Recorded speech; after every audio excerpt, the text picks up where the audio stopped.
Absolutely.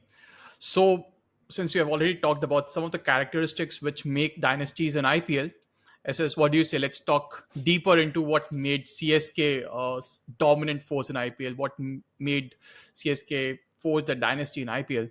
What's your take on that? Yeah, I feel it starts from the very top. The ownership hasn't changed.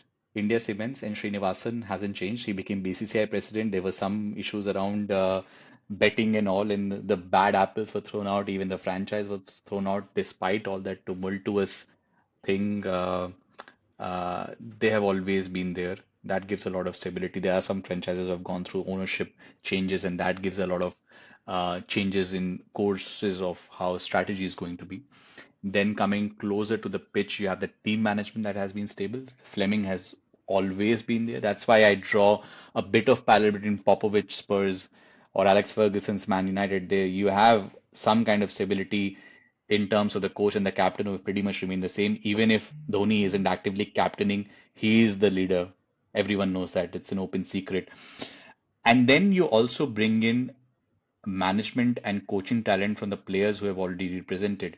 You have got Mike Hussey, you have now got El Balaji, and it will just Dwayne Bravo is also there now. So you keep picking those things, and then we also talk about even extending it. I mean, even the fitness coach Simons, I think he has been there for a long time as well. And now that stability is when you have the multi-club model that's going around the world, they are playing with a similar kind of an setup, looking at talents that are doing well in the other franchises in other countries, and they're trying to bring in. And with Dhoni, you know the template of his captaincy and his gameplay. Choke with the spinners, know your surroundings as best as you can, and pick players that are in the same mold. You need like multi-dimensional players. You bat deep till number eight. You have a Ravindra Jadeja kind of a player. You have a Dwayne Bravo. And then they are the ultimate value pickers. They're the ultimate odd beating team out there. They will pick players you think that are done. Shane Watson, after the RCB spell, you thought he was done. You thought Ambati Raidu had done whatever he could. They pick them and they make heroes out of them again. Uh, I so I'm honestly amazed by what Dhoni was able to get out of Tushar Deshpande a few seasons Amazing. back. That's an amazing example as well. Tushar Deshpande, I mean, it's another one of this example that even after 17 seasons, he hasn't lost that touch. CSK hasn't lost that touch. Even so, they know very close to what player functions they need to cover up. So even if the personnel changes because of some auction dynamics, they're very clear-headed in even in auction of what kind of talent they want. And they're not the biggest stars. As we will talk about more MI, there's only one star. That's Dhoni. And then you have sprinkling. Even when they buy Ben Stokes, he doesn't act like a diva. He sits on the bench if he has to sit on the bench.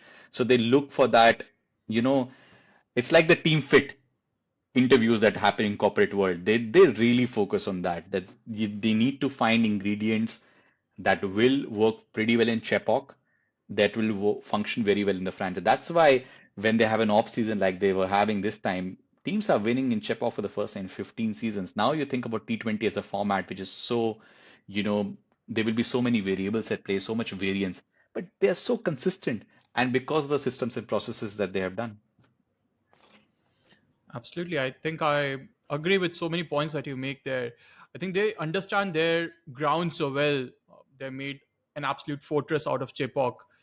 They have the right tools to win in those kind of situations. But then we have also seen that when they're outside of Chepok, they are still an equally dominant force. So it's a template of play that not only suits their home conditions, of course, they in the team that they have, the systems that they have, enable them to make it a complete fortress. But then they are also able to perform in other grounds and Yeah. compete there. So There was a season when I think they were not playing in Chennai and they won it. I think that was Watson season 2018. They were playing in Pune. Pune was the home ground and they went on to win it. So even though they have tailor-made their team and Chepauk a fortress, they win away. That's why they always finish in top four. I mean, barring few seasons, they are always in there. They've reached four finals and five victories. That means it's not as if they only win in Chepauk and then they are a rollover in other conditions. They have won tournaments when they don't even play at the Chepauk. That means they have the systems and processes. A great example of an interview that I was reading was Robbie Uthappa. Robbie Uthappa, I mean, done pretty well at KKR, won two trophies, played for India, went through a spike and a trough again. But then when CSK said he's now a value pick for us, he can do what the Shane Watson Ambati Raidu partnership was doing, trying to replicate, bring him in at number two, number three.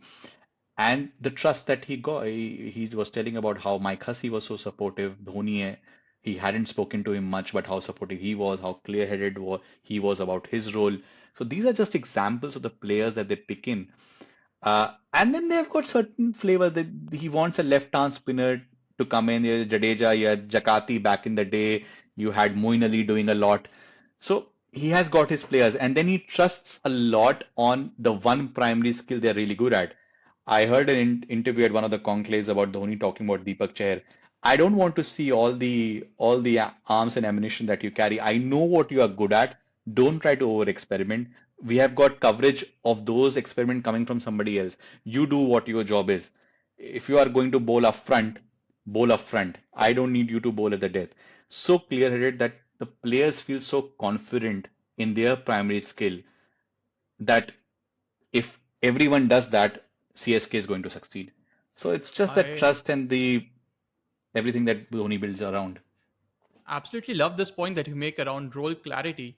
I also think about Moeen Ali when he was coming up top for CSK. Not many teams had experimented with that, but then there was absolute clarity on his role in that CSK lineup, coming in at number three, hitting the ball around, and giving the team what they really needed from Moeen Ali. They give long ropes to players as well. I mean, I'm sure Rachin Ravindra and now you've got Ruturaj Gaikwad, who is like the main guy in terms of Indian talent. They're going to get a long rope. Ajinkya Rahane did pretty well for them as opener as well.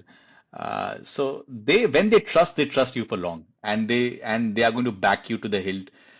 Even if a mega auction comes in, they are going to back you. I mean, Faf du Plessis, Murli Vijay, there's so many examples of players who, after leaving the franchise as well, are the most gracious to that pretty franchise that they played the longest for. Even if they played only one season, they would still back CSK as their favorite team. So, speaks Exactly. volumes about CSK, and even if they would have bad seasons, I think they have the ingredients. Yeah, that is pretty evident in the commentary box these days with Ambati Raidu and Matt these guys. Hayden is always there. Matt Hayden is always there. So, I mean, yeah, I mean, they are as I said, the ultimate odds beater. And when you think they're not going to do well, when they are being called a dad's army, they are going to surprise you. So, they've been very consistent, and they will always. I mean, look at this: 16 seasons, 10, 9 or 10 seasons, they've reached the final. Absolutely. No denying that. But as with every dynasty that we discuss about, there is also that aspect about, the fall of that dynasty. And we'll also discuss about CSK and their fall from, the big stage, from winning titles Yeah, to being in a place where they can't compete this season. What do yeah. you think were the factors for that? I think franchises and teams are also maturing. Auction strategies are going more, they are being more aggressive about it. They are very clear about it, what they want.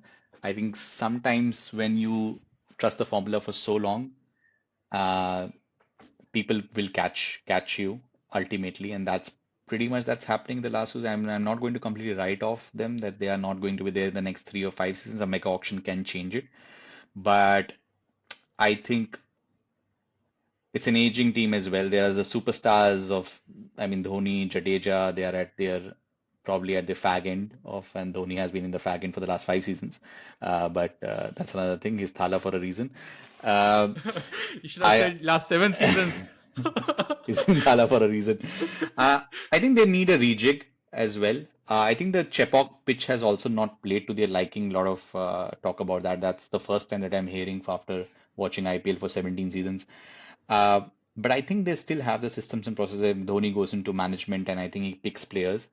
Uh, Probably I will still give them a couple of seasons to see if it's truly a rot or if it's just a one-off, two-off season, and maybe then they will need a rejig. I will be cautious to write them off completely at this